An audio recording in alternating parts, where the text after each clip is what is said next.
नमस्ते मैत्रिणींनो, स्वागत करते आज मी तुमचं माझ्या व्हिडिओमध्ये. मी आज तुम्हाला माझ्या नवऱ्याची कहाणी सांगणार आहे. माझा नवरा अतिशय शांत, प्रेमळ स्वभावाचा आहे. लहानपणापासून खूप दुःख सहन केलेलं, खूप गरिबीत दिवस गेले. माझा नवरा म्हणतो, मी 6-7 वर्षाचं होतो. मला तेव्हा माझी आई घेऊन तिच्या बहिणीच्या म्हणजेच माझ्या मावशीच्या घरी गेली होती. मला एवढं माहीत होतं की राहायला आता गावाला जायचं म्हणजे मला खाऊ मिळणार, मला मावशी माझा लाड करणार, मला येताना कपडे घेणार, मला येताना म्हणजे हातात पैसे देणार, मला छान छान खायला देणार.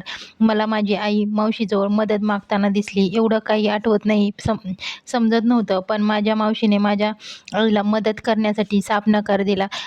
माझ्या आईला माझ्या आईला रडताना मी पाहिलं होतं. माझी आई माझ्या मावशीला म्हणत होती, "मला तुझ्याजवळ थोड्या दिवस राहू दे. मला 3 लेकरं आहेत. उपाशी मरतेत. आमच्या तिकडे गावखेड्याने काम नाही. तू शहरात राहते. मला तुझ्याजवळ येऊ दे. मी घरकाम करीन. माझी लेकरं शाळेत टाकीन." माझी मावशी परिस्थितीने चांगली होती. तिची मुलं शाळेत जात होती. माझ्या आईला आम्हाला पण शाळेत टाकायची हौस होती. आईचा जीव तळमळायचा, पण नाविलाज होता. कोणी मदत नव्हतं करत. आईला वाटायची दुसऱ्याची लेकरं जशी शाळेत जाते तशी माझी पण लेकरं शाळेत जावं, छान छान कपडे घालावे, उपाशी मरू नये, त्यांना खाऊ पिऊ टायमावर म्हणजे जेवण वगैरे टायमावर भेटावं. त्यासाठी मला पाहिजे ती तेवढं मी कष्ट करीन, पण मला हाताला काम मिळावं.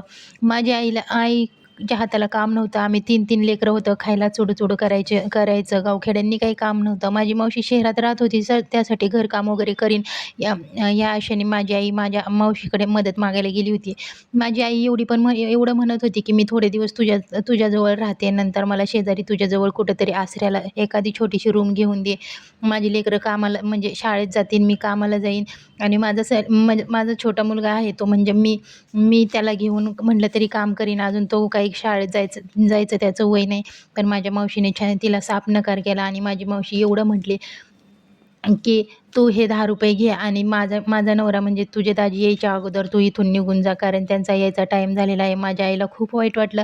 मला तर वाटत होतं की माझी आई आता मला तर वाटत होतं की आता मला मावशी जेवायला देणार, आम्ही येणार आहोत म्हणून मावशीने छान छान स्वयंपाक केला. चला आज आम्ही राहणार. मावशीच्या मुलांसोबत मी छान छान खेळणार, त्यांच्या खेळण्या खेळणार. उद्या जाताना मावशी मला कपडे वगैरे घेईन. पण असं काहीच झालं नाही.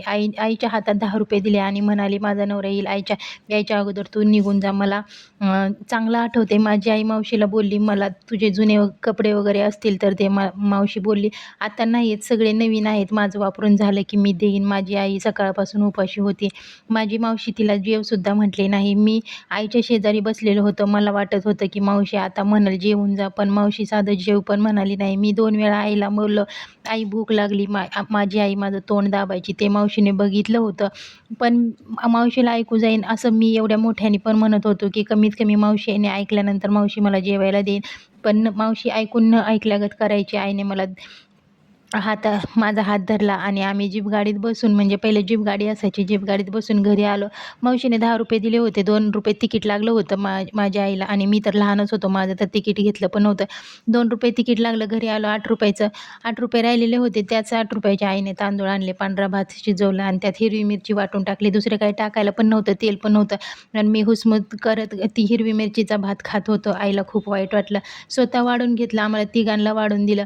आम्ही तिघं शांत खात होतो. मी मुसमुसत खात होतो, कारण मी लहान होतो. मला तिखट जमत नव्हतं. आईने वाढून घेतलं आणि आईने घास उचलायच्या अगोदरच आईच्या डोळ्यातून पाणी आईच्या ताटात पडलं. तिच्या ताटात पाणी पडलं. मला मला माझ्या आईने जवळ घेतलं आणि ती माझ्या तोंडावरून हात फिरवला आणि घट्ट मिठी मारली आणि आई खूप रडली.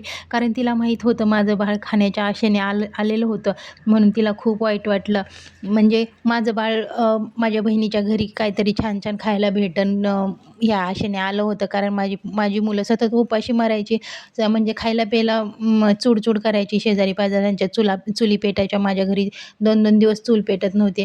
त्या आशेने माझं बाळ आलं होतं आणि किती काय केलं तर लहान लेकरू होतं. पण माझ्या बहिणीने साधं त्याला, मला सोडा पण त्यालासुद्धा जेव म्हणले नाही. ह्या गोष्टीचं खूप वाईट वाटलं. माझ्या आईने आम्हाला तिघांना पण खूप घट्ट मिठी मारली आणि खूप मोठ्याने रडली. आम्हाला खूप वाईट वाटलं. मिस यू ना गं आई. आई ये ना परत. आता आपल्याकडे खूप खायला आहे. मी काम करतो. आता दादा पण राहिला नाही, तू पण राहिली नाही, बाबा पण राहिले नाहीत. मी आणि ताई आम्ही दोघंच आहोत. ताईचं पण लग्न झालं, माझं पण लग्न झालं. माझी बायको पण खूप जीव लावते. आपण खूप खुश राहू. ये ना गं आई परत. मिस यू ना गं आई.